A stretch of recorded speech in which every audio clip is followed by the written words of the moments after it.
अमित जी उम्र में मुझसे बड़े थे, फिर भी दिल ही दिल हम दोनों एक दूसरे को पसंद करते थे।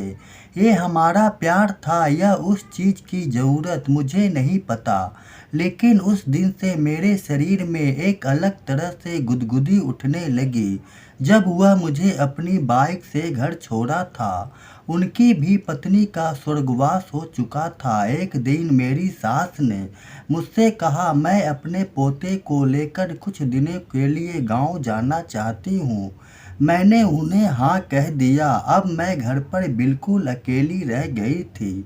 मैं ऑफिस से घर आ रही थी तो अमित जी का फोन आया और उन्होंने मुझसे मिलने की इच्छा जाहिर की। मैं बोली, घर पर कोई नहीं है तो आप घर पर ही मिल लीजिए। मैं अपने हाथ का बना हुआ खाना आपको खिलाऊंगी। उन्होंने भी इसके लिए हाँ कह दिया। पता नहीं क्यों मुझे ऐसा लग रहा था कि हमारे बीच कुछ होने वाला है।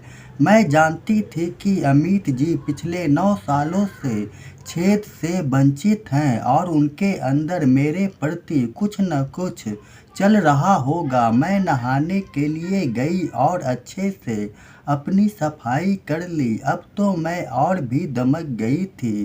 रात को मैंने पनीर की सब्जी और रोटी बनाई। शाम के 8 बजे अमित जी आने वाले थे। उससे पहले मैंने एक लाल रंग की साड़ी पहनी और बहुत सालों बाद अच्छे से तैयार हुई। उस दिन मैं बेहद खूबसूरत लग रही थी। जानबूझकर मैंने साड़ी अपने कमर से काफी नीचे बांधी थी और गहरे गले की छोटी चोली पहनी हुई थी, जिसमें से सामने की खूबसूरती निखर के सामने आ रही थी। अमित जी घर आए तो काफी देर तक हम बातें करते रहे, फिर साथ खाना खाया।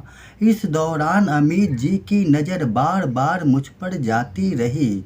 जब मैं अपने आंचल को ठीक करती तो संतरे साफ नजर आ रहे थे।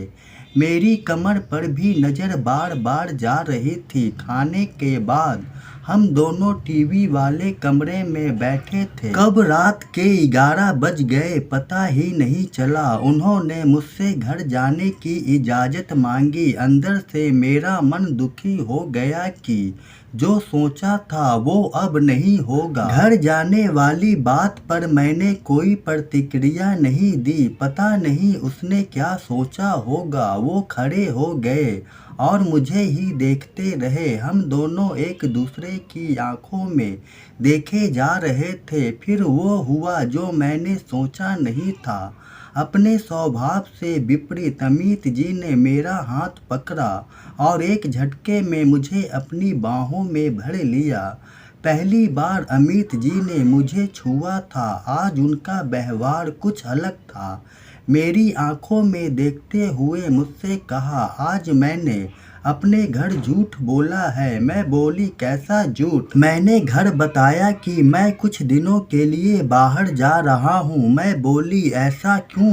वो बोला, ऐसा इसलिए क्योंकि मैं तुम्हारे साथ कुछ दिन रहना चाहता था। क्या तुम मुझे इसकी इजाज़त दोगी? मैंने नज़रें नीचे झुकाते हुए कहा, मैं क्यों मना करूंगी? आपका घर है, जितने दिन रह सकते हैं रहे। वह बोले, घर तो मेरा अपना है, लेकिन क्या घर में रहने वाली भी मेरी है? मैं हंसते हुए उनसे छूटने की कोशिश करने लगी और उनसे दूर जाने लगी। उन्होंने मेरा हाथ पकड़कर दोबारा से अपनी बाहों में भर लिया। वो समझ गए थे कि मेरी तरफ से हर चीज़ की इजाज़त मिल चुकी है।